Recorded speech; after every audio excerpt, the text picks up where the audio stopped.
Attention, ce podcast a été corrompu. Risque de virus de la grippe espagnole.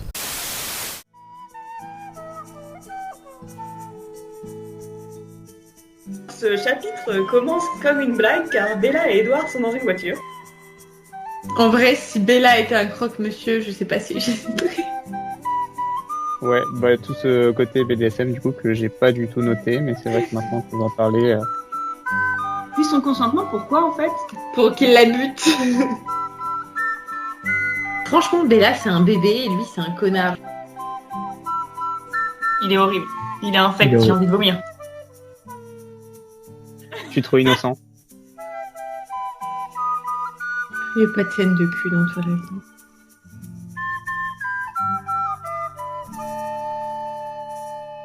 Bonjour et bienvenue à Fourchette, le podcast qui parle d'anges, de côtes cassées et de morphine. C'est tout ce que j'ai trouvé. Mais ouais, du coup, chapitre très très court parce que sur mon document, sur ma tablette, ça prend 10 pages, mais c'est 10 pages écrites en très gros. Et dans le vrai bouquin, je sais pas, ça doit faire 3-4 pages, pas plus. Je vais te dire ça. On compte page recto verso ou... Page. Ça fait 5 pages et demie. 6 chez Ouais. moi. Ok, ouais, bah globalement, je pense que c'est le chapitre le plus court du bouquin, il me semble. Et ouais, bah on peut le résumer en disant que Bella est dans les vapes. C'est surtout ça. Bon bah voilà, merci de nous avoir écoutés. À la semaine prochaine pour le chapitre 1. Ouais, donc du coup, ouais, ça commence par je rêvais. En fait, Bella est un peu à mi-chemin entre le rêve et la réalité. Elle est vraiment en train de délirer, donc elle dit qu'elle flotte entre deux eaux, elle brise la surface et tout, et elle entend Edward. Enfin, elle dit pas que c'est Edward, mais elle dit qu'elle voit un ange, mais du coup on devine que c'est Edward avec une sorte de grognement, et donc Edward pleure. Et elle entend des bribes de discussion et tout ça. Carlyle dit à Edward que Bella est blessée, mais qu'en vrai ça va. Et là, elle se rend compte Qu'elle exagère un peu cette conne. C'est ça. C'est pas si grave que ça. Elle a un peu mal et Carlyle, après l'avoir un peu auscultée, dit qu'elle a quand même des côtes cassées, ce qui est assez douloureux, j'imagine. Et surtout, Bella a très mal à la main, comme si ça la brûlait. Donc là, on comprend qu'elle s'est fait mordre pendant... Est-ce que avant ça, on peut parler des bruits que fait Edward?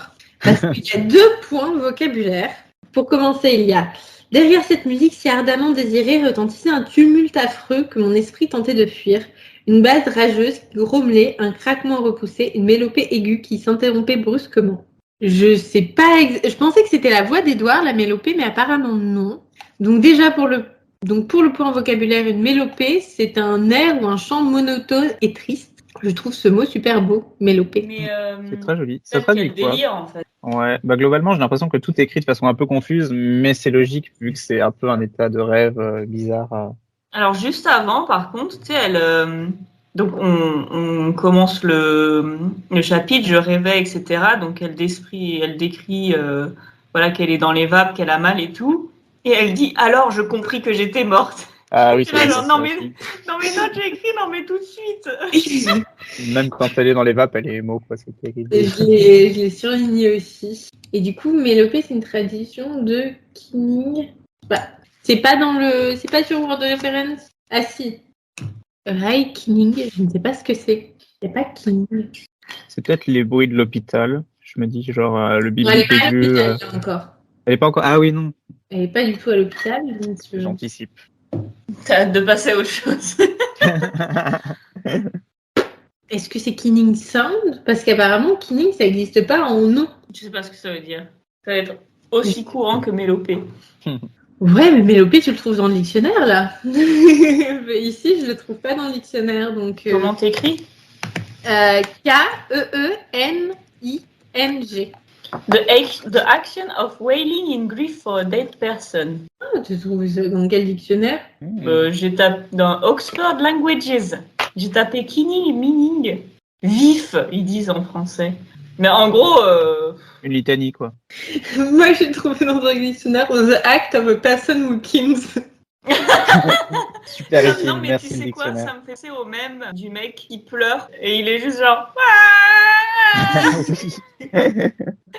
Because I know somewhere deep down in my heart I still love you.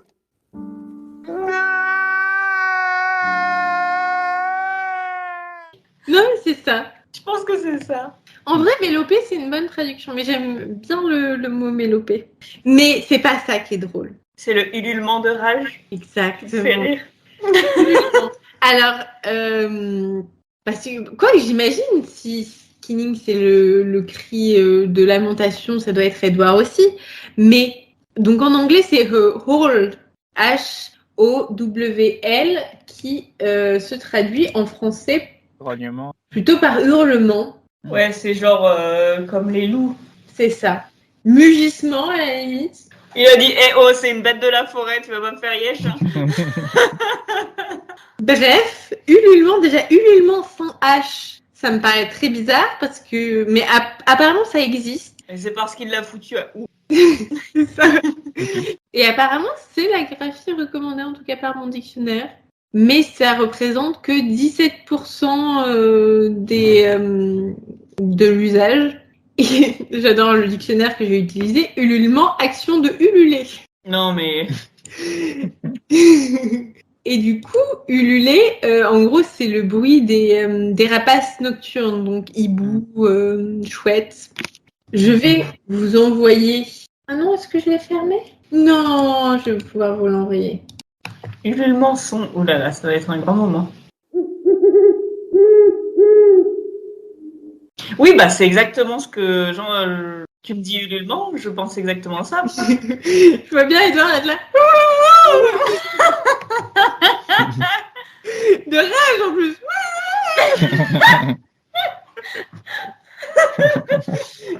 J'ai trouvé ça vraiment osé de choisir ululement.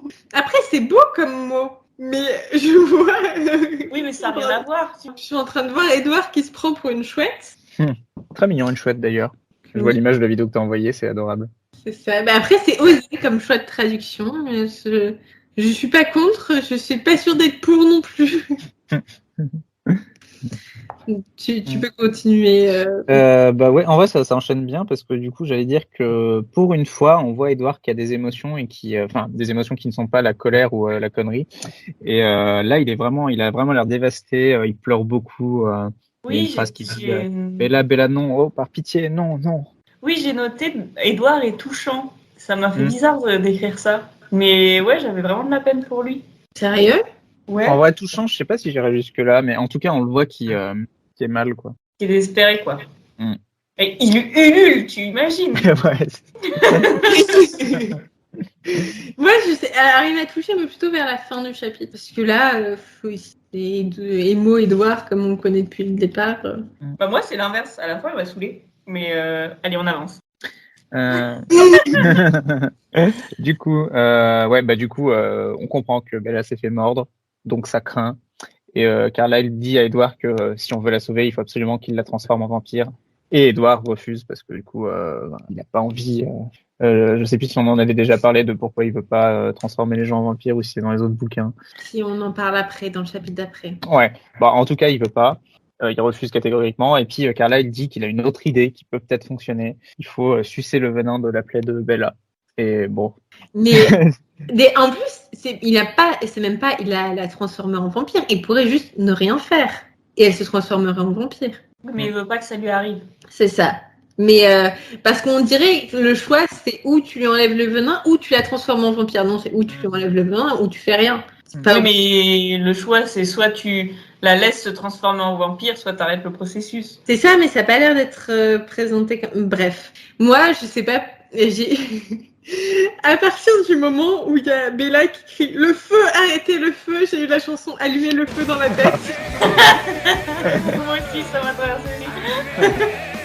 Ah non, j'avais réussi à me l'enlever de la tête, elle est passée en manif tout à l'heure et ça y est.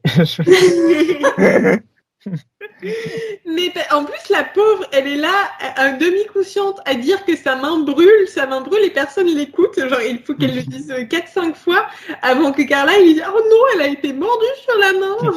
Mais parce que tout le monde s'en branle de la vie de Bella.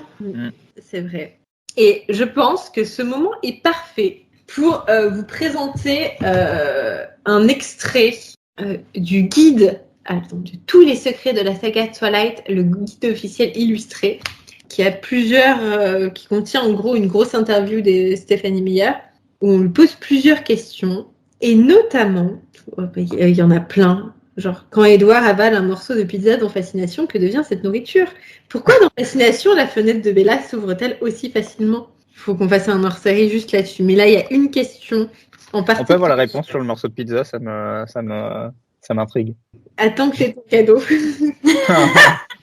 Non, ça va être trop On dur. fera un épisode hors série exprès sur ça. Parce que honnêtement, je l'ai lu quand j'étais toute seule. Enfin, je l'ai lu un soir où je le lisais dans le lit avec mon copain à côté et je me suis étouffée de rire. Donc la question qui apparaît dans le guide est la suivante. Comment, à la fin de Fascination, Edward réussit-il à boire le sang de Bella sans pour autant l'infecter de son venin? On peut se poser la question légitimement, puisqu'il est venimeux. Edward, comment il fait pour ne pas mettre son venin et juste enlever le venin? À votre avis? Je pense qu'il choisit quand il crache son venin ou pas. Eh bien, la réponse officielle de Stephanie Meyer, Edward opère en gardant les lèvres serrées. C'est Hein tellement ridicule. Je reprends. J'ai vu les mots. Edward Ça doit faire un opère- vieux bruit dégueulasse.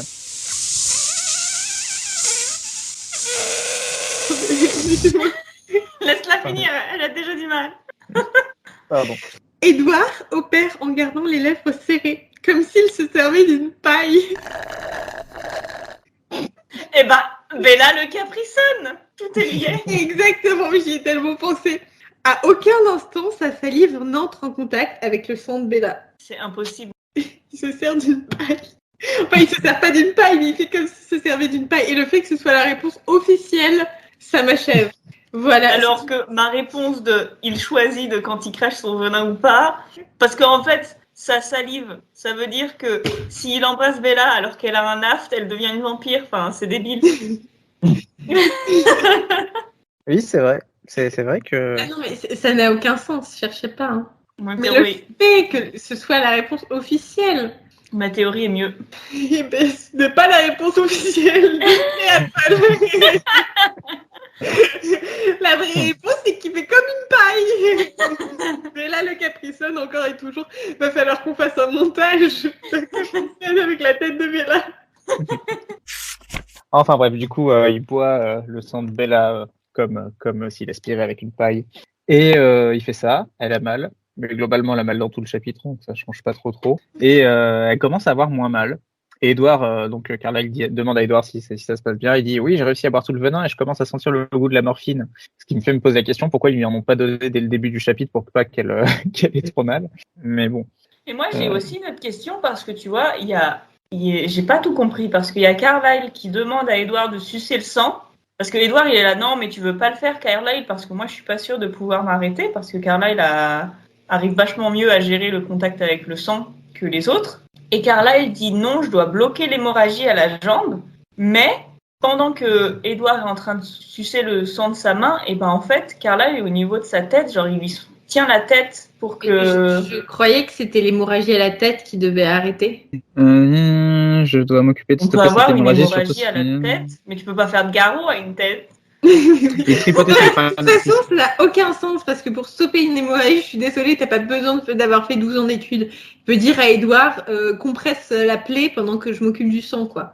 Du venin. Oui, mais Mais oui, peut-être que du effectivement, coup, il- si c'est une hémorragie, il y a plus de sang. Il est médecin, il fait ses trucs de Ah, médecin, on j'ai pose pas pas trop de pensé à questions. ça. Ouais, c'est ça. Je suis médecin, écoutez-moi. Mais moi, j'ai noté ça. Je comprends pas pourquoi il demande à Edouard de le faire. Après, il y avait Alice aussi, mais bon, Alice, c'est pas sûr qu'elle puisse se contrôler non plus. Mais Bah, au elle moins, arrive à Edouard se faire, aurait déjà. pu la repousser si jamais elle se contrôlait pas, tu vois. Bon, remarque, Alice aurait pu repousser Edouard. Mais c'est très bizarre de demander à Edouard alors que c'est pour lui, c'est celui qui a comparé le sang de Bella à de l'héroïne, quoi. Non, mais prends de la rave là, il n'y a pas de problème. C'est tellement étrange. Mais Ah, je sais qu'elle dit- effectivement, il me semble qu'il lui donne de la morphine depuis le début. Mais, et on l'apprendra surtout dans le 4e tome, la morphine fait rien contre le venin de vampire. Ok. Bah alors du coup, elle dit qu'elle a moins mal à un moment, donc c'est peut-être pas la morphine, c'est peut-être juste. Bah, c'est juste que le venin n'est plus dans son système, donc elle a plus la sensation de brûlure. Oh bah oui, je suis con. Oui, non, Pardon. enfin, faut pas se dégrader comme ça. Ça arrive à tout le monde. Mais oui, du coup, voilà. Elle a plus de venin en elle. Édouard a bien aspiré tout ce qu'il fallait. Et Il est passé dans les coins.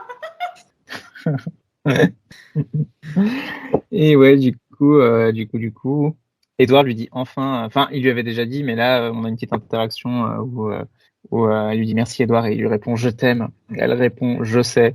Je trouve que c'est la pire chose à répondre quand on dit je t'aime, je C'est sais. clair. Mais pour une Mais fois que c'est Bella qui ça- dit ça à Édouard. Je ne sais pas si c'est pas une référence parce que si vous, alors moi ça m'a tout de suite fait penser à Star Wars, Leia et Han Solo, I love you. I know. et je me suis dit est-ce que c'est juste moi? Si tu cherches I Love You, I Know sur Google, c'est vraiment le premier truc qui sort, c'est la scène de Leia et Han Solo. Et du coup je me suis dit est-ce que c'est un peu une référence ou c'est totalement un hasard parce que ça se fait de dire de répondre je sais. Alors, je pense que ça se fait pas, mais je pense que ça arrive souvent dans la littérature. Ouais, c'est possible. La fiction en général. Bah, c'est comme, tu sais, quand quelqu'un dit OK, on se retrouve là-bas et il raccroche direct. Plus personne fait ça. C'est vrai. Enfin bref, du coup, ouais, interaction. Non, il y a pire. Yes. Attends. Paprika, il y a quand même pire que de répondre je sais. Quand quelqu'un te dit je t'aime, c'est répondre merci. Tu fais référence à quoi, là? Je veux savoir Je l'histoire. pense que ça m'est arrivé, je suis pas sûre. Parce que, alors, j'ai pas été en couple avec beaucoup de personnes dans ma vie, mais à chaque fois, je sais pas, je suis tombée sur des gens qui avaient le je t'aime facile. Et moi, j'étais pas prête à dire je t'aime si vite. Et il me semble qu'il y en a un, j'ai répondu merci. En vrai, c'est plutôt. C'est drôle. Bah, faut pas pousser comme ça, là, les gens. Peut-être qu'ils t'aimaient avant de sortir avec toi. Bon, et c'était mignon, voilà. Et je sais pas pourquoi. Est-ce que c'est, tu vois, j'ai peur de l'engagement et du coup, je cherche mon opposé inconsciemment. Non, je pense que quand on est très jeune, on pense que l'excitement que tu as au début d'une relation, c'est de l'amour. Possible aussi. Bah, moi, j'étais sûre que c'était pas. Enfin, je m'autorisais pas à me dire que c'était de l'amour en tout cas. C'est des bons jours, sourds de velours, mais toujours pas d'amour. Mais bon, chacun vit les choses différemment. Je sais qu'il y a des couples qui mettent des années avant de se dire je t'aime. Des années. Ah bah, ça arrive, ouais. Genre, histoire d'être sûre. Bon, après des mois, c'est raisonnable, mais après quelques jours, faut pas abuser non plus. Non, je pense. Les fois où j'ai eu le je t'aime facile, c'est que j'étais amoureuse du mec avant qu'on sorte ensemble. Et toi, Paprika, une pierre à ajouter à l'édifice? Moi, en général, je réponds moi aussi quand on me dit je t'aime, comme ça, c'est assez ambigu. Ça peut être moi aussi je t'aime, mais ça peut aussi être moi aussi je m'aime bien, ou ce genre de truc. T'as pas à apprendre à t'avancer trop. Cette astuce en mode non, mais moi je t'ai jamais dit que je t'aime en fait. Je dis non, parce que je m'aime aussi. Le pire. Le côté haro, ça, désolé. T'as trop lu Twilight. Où est-ce qu'on en était? On a bientôt fini le chapitre en fait. Il est vraiment très très court. Du coup, ouais, Édouard lui dit je t'aime, elle dit je sais, pire interaction, et elle commence à s'embourrer. Et donc la morphine qui fait effet, j'imagine, elle commence à être un peu moins claire quand elle parle. Carla lui demande si sa mère va bien.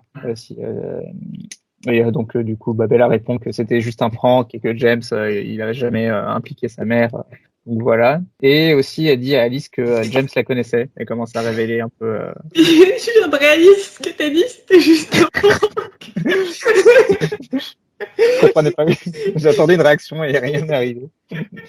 Je prank une lycéenne, je lui fais croire que j'ai capturé sa mère. Ça tourne mal. J'avais préparé ma blague, hein, elle était notée dans mes notes. J'ai vraiment marqué le mot prank, j'étais fier de moi. Mais ouais, du coup, ouais, Bella qui raconte tout ça de façon un peu, elle est fatiguée, donc elle a du mal à aligner deux mots. Et ouais, elle répond Alice, la vidéo, il te connaissait, Alice, il savait d'où tu venais, mais bon, Bon, c'est pas super clair. Et du coup, fin du chapitre, elle finit par s'endormir dans les bras d'Edouard. Ce qui pourrait être presque mignon si c'était pas. Bella et Edouard. Ouais, c'est ça. Bédouard. Bédouard. Bédouard, mais quelle horreur. C'est immonde. C'est vraiment immonde. Genre, Edla, c'est mieux, tu sais. Bédouard. Ça fait un mélange de bitais et de baignoire, en fait, je trouve. C'est encore plus dégueulasse. Voilà pour le résumé de ce chapitre qui était court et un peu confus, mais bon, c'est normal parce que c'est Bella qui est un peu dans les vapes, donc franchement, j'ai trouvé ça plutôt bien écrit pour le coup. Oui, moi j'ai Ouais. trouvé ça mignon. Ils sont mignons quand même tous les deux là, à faire leur petite retrouvaille. Oui, j'ai bien aimé ce chapitre. Ouais. Moi, C'est pas souvent que je le dis. C'est parce qu'il était court, c'est ça? Non, mais comme je te dis, ça aussi, c'est un truc que j'ai jamais dit jusqu'à maintenant, mais genre, j'ai eu de la peine pour Edouard, genre, j'avais vachement d'empathie pour lui.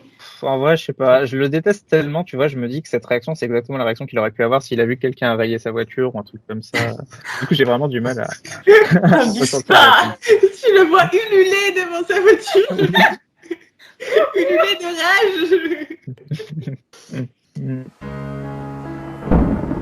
Les mots maîtres. Alors, les mots maîtres de ce chapitre, bon, moi, je reste sur un 10. Moi j'ai mis un 9. 9,5, je dirais. Un peu en même moyenne, 9,75. Et Apple, tu nous avais promis une anecdote. Alors, c'est une anecdote, franchement, c'est du lourd. Où genre, franchement, j'ai cru que j'allais mourir de honte en lisant ça, mais je me suis dit que il fallait transformer le négatif en positif. Et donc, devant vos yeux ébahis, j'ai retrouvé les messages que on s'envoyait sur Messenger avec mon ex quand j'avais 17 ans. Bah, c'est du niveau de Bella et d'Edouard. Genre, je vais juste vous lire ce que moi je lui ai envoyé parce que, évidemment, j'ai pas son autorisation pour lire sur Internet les messages qu'il m'envoyait, quoi. Je crois que j'ai coupé la caméra, c'est vraiment gênant. T'inquiète pas, on n'est pas à ça près. Non, mais on est sur novembre 2012, tu vois. Donc, novembre 2012, Il y a 11 ans. Waouh. ouais. Donc, ouais, j'avais 17 ans. Donc, je pense qu'à ce moment-là, genre, ça faisait genre 8-9 mois qu'on était ensemble, pour le contexte. Donc, pas 2 semaines comme Bella et Edouard. Ça fait pas 2 semaines, Bella et Edouard. Hein. Ça fait genre 3 jours. Alors, peut-être un peu plus, ils sont restés longtemps dans cette putain de chambre d'hôtel. Mais du coup, on Ils laisse sont pas déjà à la cantine, donc attention, ça compte aussi. Bref, alors je sais pas ce qui se passait, ça devait être les vacances, parce que j'ai pas le souvenir d'avoir été loin de lui très souvent, enfin très longtemps. Et je lui ai dit, tu ne peux pas imaginer à quel point je t'aime, mon amour, tu me manques, ça relève de la torture, cette attente. Oh, c'est mignon. Je t'aime, je t'aime, je t'aime, tu es toute ma vie, je ne peux pas vivre sans toi. Bon. C'est un petit peu excessif, mais non. Apparemment, je me suis trompée. Quand tu n'es pas là, tout est si fade. Apparemment, il m'a remonté le moral. Tout à l'heure, je ne saurais pas remonter la pente sans toi. J'ai besoin de toi au quotidien, je vais mal sinon. Donc après, plus tard, il me disait que genre, il s'imaginait pas une vie où genre, ce serait pas moi, sa petite amie. Et non mais... Tu sais s'il va bien maintenant, du coup. Bah, ça fait très longtemps que je lui ai pas parlé, mais en retombant là-dessus, je me suis dit, ah, ce serait marrant de lui reparler. Mais j'en sais rien de comment il va. J'espère qu'il va bien. Donc voilà, donc il me disait, j'imagine personne à ta place, machin, et je lui ai répondu, moi non plus, ce serait une trahison envers moi-même. Tu te sens comment, traîtresse? Non mais j'ai vraiment du mal à vous expliquer le sentiment de gêne que j'ai ressenti en tombant sur ce message. En vrai, c'est très très drôle, je trouve. Parce que, non mais j'étais ultra sincère en disant ça. Hein. Parce que, en fait, en relisant, je me suis dit que, bah, genre, forcément, tu sais, c'était genre première relation un peu bien, tu vois. Et tous les deux, on était à fond, quoi. Et après, j'aimerais faire une mention honorable à la fois où je lui ai dit qu'il était mon rouleau de printemps. Et donc voilà. Je sais pas, mais ça a l'air d'être un truc vachement 2010 à dire. Je vois tout Oui, à parce que en fait, il m'a dit genre je te n'aime et du coup, je lui ai dit c'était mon petit roulant de printemps. En vrai, c'est valable. La blague est valide. Voilà. Donc, je me suis dit que fallait bien que je ferme ma gueule à critiquer Edouard Aimé. Bah maintenant, je suis curieuse parce que moi, je sais que quand je me suis séparée de mon premier petit copain, j'ai tout supprimé. Même parfois pendant la relation, je supprimais les conversations parce que justement, ça me gênait trop. Ou alors, des fois, il ne répondait pas à mes messages et ça me stressait de toujours voir la petite icône quand j'ouvrais, on communiquait surtout par Messenger, Facebook Messenger ou quand j'ouvrais Facebook. J'avais pas envie de voir sa tête. Du coup, j'ai supprimé la conversation, mais lui, il l'a gardée. Il l'a encore à ce jour. Je sais parce que du coup, on est restés amis et il y a quelques temps, on s'est revus du coup avec mon copain actuel et lui. Ils ont comparé les messages qu'ils m'envoyaient tous les deux au début de la relation. Mais quelle horreur! Mais c'est le septième. C'était eux qui cercle étaient d'enfer, gênants, là. moi pas tant que ça. Ça devait être une ambiance assez particulière. Ah non, mais moi ça me faisait rire parce que du coup c'était surtout eux qui disaient des trucs gênants. Parce que toi, t'es au-dessus de tout ça, tu dis pas je t'aime. Non, mais mon premier copain, ça n'a pas été une relation très longue et comme je vous disais au départ, j'étais vachement sur la réserve. Je pense que j'ai pas du coup eu de relation adolescente où j'étais à fond parce que quand je me suis retrouvée dans une relation où j'étais assez à l'aise pour dire ce genre de choses, j'avais déjà bien 23 ans. Mm. Du coup, j'étais peut-être moins à fond que si j'avais déjà eu une relation un peu longue en étant ado. Donc voilà, donc du coup, ça m'a. Mais du coup, voilà, genre, je lisais les messages, j'étais là, putain, il parle comme Edouard. Et... donc, maintenant que je vous ai lu, je peux supprimer ces captures d'écran de mon téléphone et les oublier. Merde, j'ai cliqué sur envoyer. T'imagines, je les envoie au mec en question. Non, mais donc tout ça pour dire que voilà, ça fait sourire. C'est la preuve que Bella et Edouard ne devraient pas se dire ces grands trucs comme ça, genre ma vie, tu es toute ma vie, je ne peux pas vivre sans toi, machin truc. Parce que regardez-moi, je disais exactement la même chose il y a 10 piges, plus de 10 piges à quelqu'un, et en fait, je vis très bien sans lui. T'avais déjà lu Twilight quand tu lui as envoyé ces messages ou pas? Oui, Parce que j'avais je pense lu qu'il y le a... 1. Mais moi, j'étais pas une fan de Twilight quand j'étais ado. C'est venu sur le tard. Mais en vrai, je pense qu'il y a toute cette littérature jeunesse qui montre des relations ados comme ça entretient aussi beaucoup le fait que quand on a des relations en étant ado, on est vachement dans cette surenchère et ce genre de trucs parce que c'est plus ou moins ce qu'on voit partout dans les bouquins et dans les films. Je sais pas si... Bah, si je ça a pense du sens, aussi que oui. quand on est ado, en fait, c'est la première fois qu'on ressent tout ça. Donc, on se dit que, tu sais, c'est comme quand les jeunes enfants, ils pleurent souvent parce que, genre pour des trucs de merde, tu vois, et parce que pour eux, c'est le pire truc qui leur est arrivé de leur vie, tu vois. Et pour les ados, c'est la même chose. C'est genre le meilleur truc qui leur est arrivé de leur vie. Genre, c'est la première fois qu'ils ressentent un truc aussi fort, machin et tout, tu vois. Du coup, ils le pensent. Moi, j'étais sincère, pareil, quand je disais ça, genre, tu vois. Mais en fait, c'est juste que c'est nouveau et qu'ils savent pas que on peut ressentir de nouveau des sentiments très forts pour quelqu'un d'autre. Ce n'est pas illimité. Enfin, ce n'est pas limité, justement. Il y a même des gens qui refont leur vie dans les maisons de retraite. Hein. Oui. Apparemment, le taux de sida dans les maisons de retraite explose. Sida, carrément. J'ai pas mal d'IST, mais... Ah tu sais, les gens qui ont chopé le sida dans les années 90, C'était moins bien traité. Ils le savent ils toujours sont dans pas. les... Non, mais... ouais, mais tu sais, les gens, en fait, ils sont juste mal renseignés. Enfin, tu sais, ils se disent, comme je peux pas tomber enceinte, genre, on n'a pas besoin de mettre de capote. Et puis, je suis pas sûre que les infirmières donnent des capotes. Je suis pas sûre que la famille des gens donne des capotes, tu vois. Ouais, ça doit être dur quand t'es en maison de retraite pour y accéder. C'est ça. Question du coup, est-ce que les vampires peuvent transmettre des MST? Je pense pas. Parce que, à mon avis, les bactéries et les virus peuvent pas se développer dans le corps des vampires. Oui, c'est ça, c'est bactéries, virus, les IST. Il y a peut-être Les parasites aussi, je sais pas. Il doit y avoir des parasites et des champignons aussi. Je sais pas si les mycoses c'est considéré comme des IST, ça peut se transmettre. Non, c'est parce que en fait, par exemple, des mycoses, tu peux en avoir en prenant des antibiotiques parce que ça fout le bordel dans. Oui, mais dans ta flore. c'est pas. Est-ce que c'est considéré comme une infection, tu vois? Non. D'accord. Bah, en tout cas, que ce soit champignons, bactéries, virus ou parasites, quel que soit, je pense que juste c'est pas compatible avec le corps des vampires. Après, c'est comme tout, hein. Imaginons un contexte bien particulier. Il y a quelqu'un qui éternue sur la joue d'Edouard. Pas encore essuyé, et Bella lui fait un bisou sur la joue. Peut-être qu'elle peut du coup capter les particules qui sont restées sur sa peau avant qu'il se nettoie. D'où l'intérêt de se laver les mains. Mais tu vois, je vois un peu la même chose que il y a quelqu'un qui est perdu sur une barre de métro. Tu fais un bisou à la barre de métro.